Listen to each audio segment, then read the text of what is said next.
विद्याशक्ती शिक्षण प्रसारक मंडळ कोळसा येथे श्री चक्रधर स्वामी व डॉक्टर सर्वपल्ली राधाकृष्णन यांची जयंती व शिक्षक दिनी इयत्ता 10वीच्या विद्यार्थ्यांनी शिक्षक दिनाच्या भूमिकेत सकाळची सर्व सूत्रे आपल्या हाती घेऊन आजच्या दिवशी शाळेचे प्रशासन उत्तम प्रकारे सांभाळले व विद्यार्थ्यांना चांगल्या प्रकारे अध्यापन करून स्वयंशासन दिनी मोठ्या उत्साहाने साजरा करण्यात आला। यावेळी मुख्याध्यापकाच्या भूमिकेत सूर्यकांत घोषित या विद्यार्थ्याने चांगल्या प्रकारे आपले कर्तव्य पार पाडले। तसेच यावेळी विद्याशक्ती शिक्षक प्रसारक मंडळाचे अध्यक्ष भास्करराव बेंगाळ, उपाध्यक्ष आनंदीताई बेंगाळ, सचिव अंकुशराव बेंगाळ, प्राचार्य अभिषेक भैया बेंगाळ, मुख्याध्यापिका शिंदे आर.बी., मुख्याध्यापक व्ही.एस. सरकटे, पर्यवेक्षक कसाब पी.पी. तसेच शिक्षक व शिक्षकेतर कर्मचारी उपस्थित होते।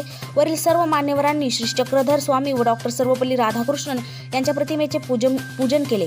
यावेळी अनेक विद्यार्थिनींनी आपले मनोगत व्यक्त केले। तसेच शिंदे सरांनी विद्यार्थ्यांना मार्गदर्शन केले। यावेळी सूत्रसंचालन शिंदे आर.बी. यांनी केले व आभार रोकडे सर यांनी केले।